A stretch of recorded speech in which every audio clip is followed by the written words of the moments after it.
Hey, welcome back to my YouTube channel. Today we're going over the top 10 tips to help improve your sleep. So in this video, we're going to cover evidence-based tips to ensure that you're getting the best rest possible so you can feel great and perform awesome in the gym or whatever exercise that you do.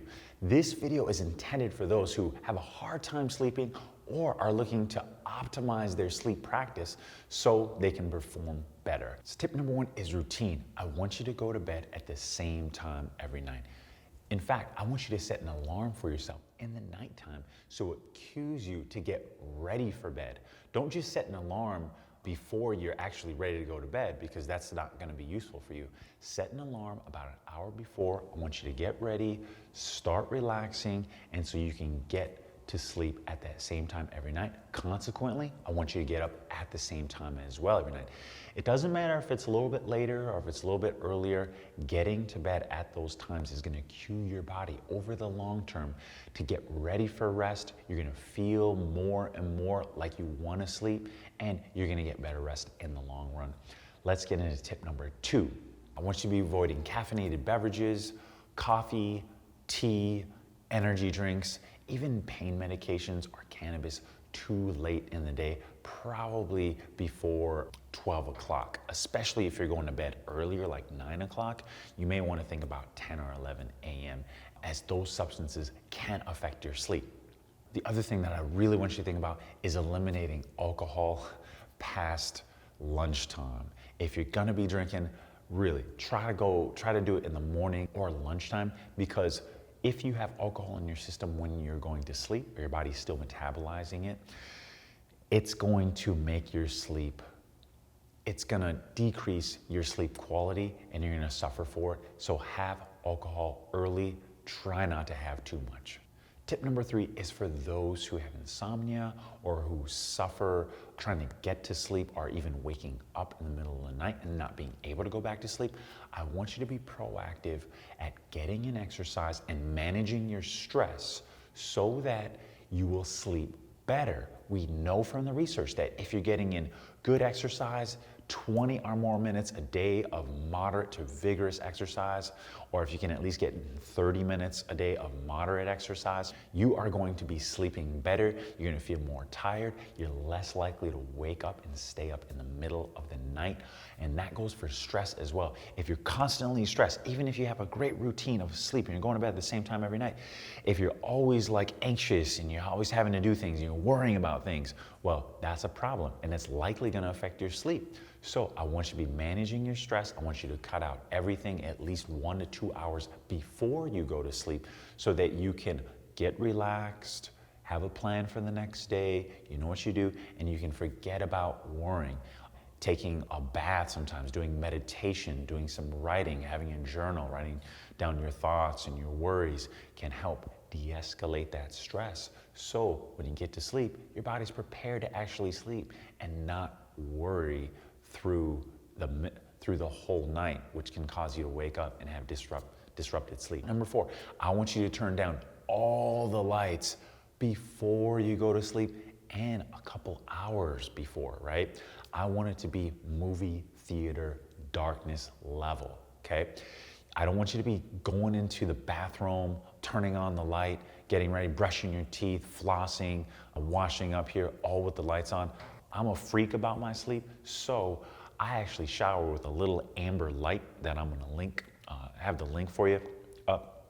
It's plenty of light to be able to see what I'm doing, but it allows me to have low levels of light so that I can do whatever I need to do, but not with this crazy daylight, which cues your daylight level of light, which cues your body to be up, to stay up, to be alertful. We got to bring those alertness levels down, calm down, feel relaxed, feel rested, get ready to go to sleep. Okay.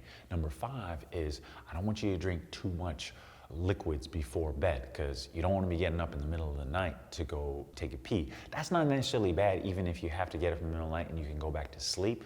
That's maybe not a huge deal to you, but the less frequent that you have to actually get up, the better sleep quality you have. So definitely you got to eliminate the caffeinated beverages, because they're going to cause you to get up to pee more frequently. And overall, if you're dropping the liquids, maybe even after dinner time, the better off you're going to be. Number 6, use sunglasses if you have to be operating in an environment which is pretty bright. The closer that you get towards your bedtime. I have these sunglasses that I got from Amazon. They're cheap, they block out blue light, they make everything around me dark, and they're great. And oftentimes I don't need them because I turn down the lights enough, but sometimes when I'm going out into the hallways or if I have to be in a different location, I'll put on these sunglasses just to prepare my body to get ready to sleep. Number 7, I mentioned this before, but I want you to get a low-level amber light, or at least a light that emits as minimal blue light as possible. There's 2 things that people have conceptions of when it comes to the type of light that you want, which is conducive to sleep. One is they think you shouldn't have any blue light, and a little blue light is not that bad. It's the intensity of the blue light, and it's the intensity of all the light that you're around. So I want you to lower the total light levels and try to use light which is more on a red or amber spectrum, which is going to minimize the emission of blue light, and it's going to help you sleep better. Number 8, I want you to get 8 to 9 hours of sleep. Screw 7. Screw 7.5. Go for 8 to 9. I think you're really going to notice a quality difference getting 8 to 9 than getting 7 or 7.5.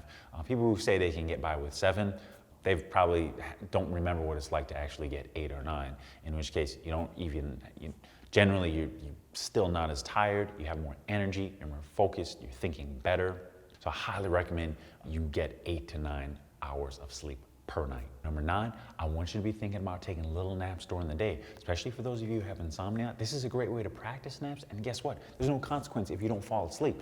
So being able to get 5, 10, 15, 20 minutes is awesome. I don't want you sleeping past a half an hour.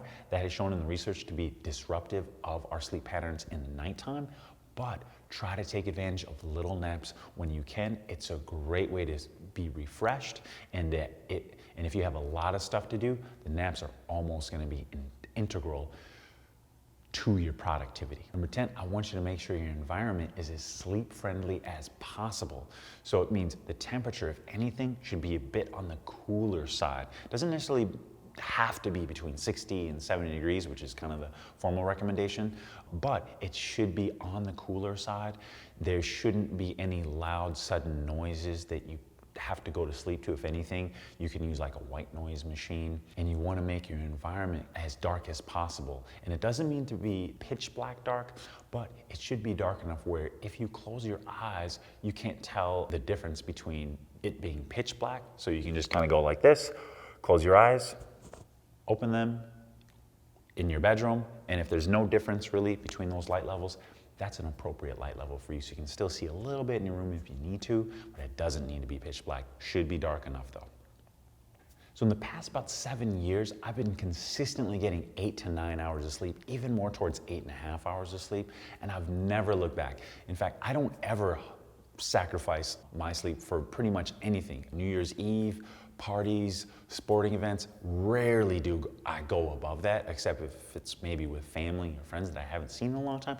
But generally, I do not mess with my sleep patterns. I feel great. I feel really good waking up in the morning. I want you to feel that too. If you have any questions or comments, let me know. Please subscribe to my channel. Thanks for watching.